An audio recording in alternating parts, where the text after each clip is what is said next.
والیتاما والمساکین، یتیم کسے کہتے ہیں؟ ان نابالغ بچہ، یتیم کا ذکر بہت آیا قرآن پاک میں. ہاں، یتیم کا مال کھانے والا کے بارے میں سخت ترین وعید آئی. یتیم کسے کہتے ہیں؟ مفسرین نے لکھا ہے یتیم کہتے ہیں نابالغ بچہ جس کے والدین نہ ہو اور اس کی پرورش کرنے والا بھی کوئی نہ ہو، تو اس کے ساتھ حسن سلوک کرنا، اس کے سر پہ ہاتھ رکھنا، اس کے سر پہ دست شفقت رکھ کے پھیرنا، اور اس کے لیے اپنے درد کو، اس کو کسی اچھا ہنر سکھا دینا، اس کو یتیم کو بیچارے کو کوئی اچھی جاب لگوا دینا، کسی کی اچھی سفارش کر دینا. آج کل تو سفارشیں بھی ہم بڑے لوگوں کی کرتے ہیں، غریبوں کی سفارش بھی کوئی نہیں کرتا.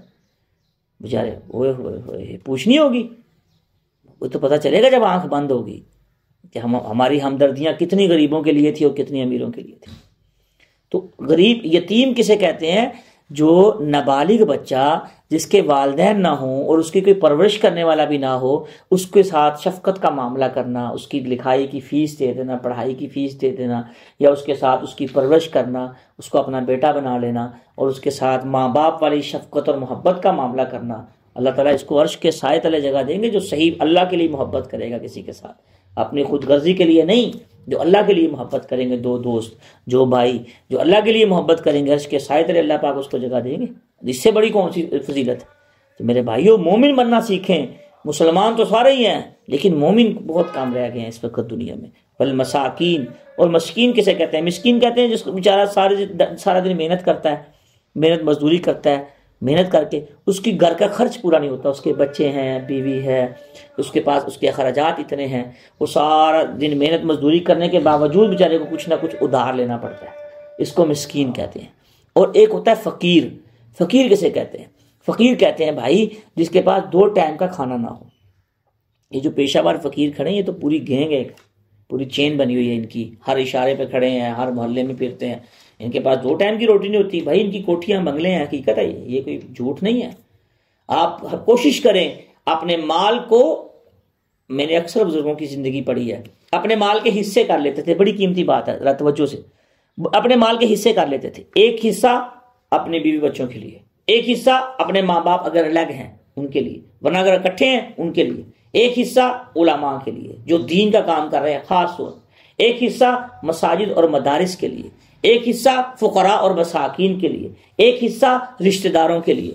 تو اپنی اگر ایک مثال کے طور پر ایک بندے کی سیلری ہے 50,000 روپیہ یا 30,000 روپیہ، اگر وہ حصے کر لے ایک حصے میں سے، مطلب یہ نہیں کہ تقسیم کر کے جتنا جتنا آتا ہے، یہ مطلب نہیں ہے. ایک حصے کا مطلب یہ ہے بھائی کہ اس میں سے کچھ پیسے فقراء اور مساکین پہ خرچ کرے ہر مہینے. اس میں سے کچھ پیسے علماء، محدثین، مفسرین، فقہاء پہ جو آج تک سلسلہ چلتا جا رہا ہے، دین کے معاون ہیں اس سلسلے میں. ایک حصہ دینی ادارے، مساجد، ان کے اوپر خرچ کرے. ایک حصہ اپنے رشتہ داروں پہ خرچ کرے، ان کی دعوت کر دی رشتہ داروں کی، یہ خرچ ہی ہے. اور دیکھ رہے کوئی غریب ہے، اس کے بیچارے کی کوئی کام رہتا ہے اس کے گھر میں، وہ کام پورا کر دیں. ایک حصہ اپنے لیے. پھر دیکھیں زندگی میں برکت آتی ہے کہ نہیں، پیسے میں برکت آتی ہے کہ نہیں. جو لوگ ایسے نہیں کرتے ان کے پیسہ کہاں نکلتا ہے؟ جو ماں باپ کو، بہن بھائیوں کو نہیں دیتے، تقسیم نہیں کرتے، رشتہ داروں کو نہیں دیکھتے، یا ان کا پیسہ ایکسیڈنٹوں میں نکلتا ہے، یا ان کا پیسہ ہاسپٹلوں میں نکلتا ہے، یا ان کا پیسہ عدالت اور کچہری میں نکلتا ہے، لڑائی جھگڑوں میں نکلتا ہے، نہیں رش لگے ہوئے، یا ان کا میڈیسن دوائیوں میں نکلتا ہے، کوئی نہ کوئی بیماریوں میں پڑے ہوئے ہیں بیچارے. جو انسان پوری زکوٰۃ ادا کرتا ہے اور اللہ کا حق پورا ادا کرتا ہے تو اس کو انسان کا پیسہ کہیں ضائع نہیں ہوتا. جو ہوتا ہے اس میں بھی اللہ برکت کر دیتے ہیں. یہ جو اتنے ہاسپٹلوں میں رش لگے ہوئے ہیں، یہ پیچھے ایک وجہ ہے، یہ لوگ زکوٰۃ نہیں دیتے، اس لیے ان کو رنگ برنگی بیماریاں لگی ہیں. یہ لوگ غریبوں کا حق کھاتے ہیں. کوئی بھائیوں کا حق بہنوں کا حق کھا کے بیٹھا ہے، کوئی بہنوں بھائیوں کا حق کھا کے بیٹھا ہے. اسی چکر میں زندگی گزار دیں گے، لیکن ہاسپٹلوں میں پیسے لگا لیں گے، عدالت اور کچہری میں پیسے لگا لیں گے، اور بیماریوں میں پیسے لگا لیں گے، لڑائی جھگڑوں میں لگا لیں گے پیسے، اور جو نقصانات ہو جاتے ہیں اس میں لگا لیں گے، لیکن ماں باپ کی فکر ہی نہیں، بہن بھائیوں کی فکر ہی نہیں ہے. ہمیں اندر ہمارے وہ ضمیر جاگ ہی نہیں رہا، پتہ نہیں کب جاگے گا یار. اندر ہمارے وہ احساس ہوتا ہے، انسان کے اندر ایک فکر ہوتی ہے. بے فکرے ہو کے بیٹھے ہیں، بس ماں باپ کی فکر نہیں ہے، بچوں کی فکر ہے، بیوی کی فکر ہے، اسی چکر میں پڑے ہوئے سارے. اللہ تعالیٰ ہمیں سب کی فکر کرنے کی توفیق عطا فرمائے. وَقُولُوا لِلنَّاسِ حُسْنًا، اللہ پاک فرما رہے ہیں کہ بات کرو تو اچھی کرو. یا ایھا الذین آمنوا لما تقولون ما لا تفعلون، اے ایمان والو ایسے تم کیوں کہتے ہو جو تم کر نہیں سکتے. کسی سے وعدہ کرو، ان العہد کان مسئولا، پورا کرو، ورنہ اس کے بارے میں بھی سوال ہو. اچھی بات کو فاحش باتیں کرنے والا، برا بولنے والا، گندی باتیں کرنے والا، یہ اللہ کو بڑا ناپسند ہے۔ ایک صحابی نے سوال کیا، یا رسول اللہ، اللہ کو سب سے زیادہ ناپسند کون ہے؟ ترمذی شریف کی روایت، رسول اللہ صلی اللہ علیہ وسلم نے فرمایا اللہ تعالیٰ کو سب سے زیادہ ناپسند وہ لوگ ہیں جو لوگوں کو جھوٹ بول بول کے لوگوں کو ہنساتے ہیں۔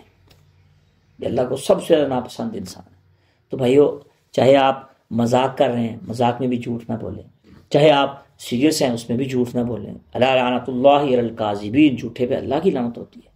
کبھی بھی جھوٹ نہ بولیں، ہمیشہ سچ بولیں، کچھ بھی ہو جائے نہیں بھائی جھوٹ نہیں بول، ایسے اللہ کی لعنت ہوتی ہے۔ اور جو بندہ دن میں 10 دفعہ جھوٹ بول رہے، 10 دفعہ اللہ کی لعنت لے لے، وہ کیا ترقی کرے گا بیچارہ؟ وہ کیا اس کو اللہ کی پہچان ہوگی، شریعت کی پہچان ہوگی، رسول اللہ صلی اللہ علیہ وسلم کی پہچان ہوگی؟ کیسے وہ اس مقام تک پہنچ سکتا ہے؟ مومن کیسے بن سکتا ہے؟ اللہ تعالیٰ ہمیں سچ بولنے کی، صحیح بولنے کی توفیق عطا فرمائے۔ واقیم الصلاۃ، یہ دیکھیں اللہ تعالیٰ نے پہلے والدین کو رکھا، پھر رشتہ داروں کو رکھا، پھر یتامہ اور مساکین کو رکھا، یتیم اور مسکینوں کو، پھر اللہ تعالیٰ نے معاشرت کو رکھا۔ معاشرت میں اچھی بات کرو، اچھا بولو، اچھا سنو۔ یہ صرف بولنا ہی نہیں، سننا بھی اچھا چاہیے انسان کو، اسے گانوں وغیرہ کے چکر میں نہیں پڑنا چاہیے۔ آج کل تو یہ جتنے یہ ایپس نکل آئی ہیں، سوشل میڈیا کا دور آ گیا، ویسے بیٹھے بیٹھا انسان اتنا ٹائم ضائع کر دیتا ہے۔ اللہ اس سے بھی خیال رکھنا چاہیے، فضول ٹائم ضائع نہیں کرنا چاہیے۔ واقیم الصلاۃ، اور نماز قائم کریں۔ واتوا الزکاۃ، جہاں بھی نماز کا حکم ہے ساتھ زکوٰۃ کا حکم بھی ہے۔ نماز ایک بدنی عبادت ہے اور زکوٰۃ ایک مالی عبادت ہے، تاکہ دونوں چیزیں پاک ہوں۔ انسان اپنا بدن پاک کر رہا ہے نماز پڑھ کے، اپنا مال بھی پاک کرے اسے۔ اور یہ یہاں ایک پوائنٹ کی بات بتلا دوں، مفسرین نے لکھا ہے یہ جو یتیموں کا حق ہوتا ہے زکوٰۃ جو لوگ ادا، اگر یہ زکوٰۃ ادا نہیں کرتے تو یہ خود ہضم نہیں کر سکتے، ان کا پیسہ ضائع ہوگا ہی ہوگا، کہیں نہ کہیں اس کا لگ جائے گا پیسہ۔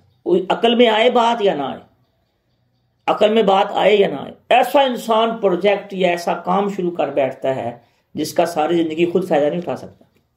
اس مال کا فائدہ انسان، سادے لفظوں میں بتلا رہا ہوں بھائیو، اس مال کا فائدہ انسان خود نہیں اٹھا سکتا اپنی زندگی میں، جو غریبوں اور مساکین کا مال ہوگا۔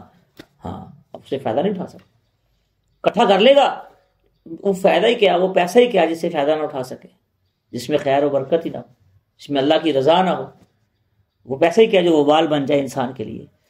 یہ بنی اسرائیل کو اللہ تعالیٰ فرما رہے ہیں، لیکن اس دور میں اس امت کے لیے ساری ہدایات ہیں۔ ہاں، ہمارے لیے اس کے صحیح سبق ملتا ہے جو میں نے بتلایا۔ ثم تولیتم الا قلیلا، بہت سے لوگ روگردانی کرتے ہیں، الا قلیلا منکم، بڑے کم لوگ ہیں جن کو بات سمجھ آ جائے، اس پہ عمل کرنا شروع کر دیں۔ اس پہ عمل کرنے کا ایک آسان طریقہ یہ ہے کہ انسان اپنے پاس ایک چھوٹی سی ڈائری رکھ لے، اور جو کام اچھے کیے ہیں شام کو، یا ڈائری نہیں ہے تو کوئی بات نہیں، ان کو سوچے، مراقبہ اور محاسبہ کرے۔ شام کو سوچے میں نے آج کتنے اچھے کام کیے ہیں، اس پہ شکر ادا کرے۔ جو اچھے کام نہیں کیے، غلطی ہو گئی ہے، کوئی کسی سے کوئی بد کلامی ہو گئی ہے، بد زبانی ہوگی، اس پہ اللہ سے معافی مانگے، ان سے بھی معافی مانگے۔ ساتھ ساتھ اپنے گھر کو، اور جس طرح ٹھیک کرنے کے چکر میں رہتا ہے انسان، اپنے فیکٹری اور مکان کو، ساتھ ساتھ اپنے آپ کو، اپنی آخرت اور قبر کو بنانے میں بھی لگا رہے، پھر انشاءاللہ دنیا بھی بن جائے گی، آخرت بھی بن جائے گی۔ وانتم مورزون، سب کچھ جاننے کے باوجود بھی اعراض کرنے والے جو لوگ ہیں وہ آخرت میں اپنا کیا ہوا بھگت لیں گے۔ اللہ تعالیٰ ہمیں آخرت کو سامنے رکھ کے دنیا کی زندگی گزارنے کی توفیق عطا فرمائے۔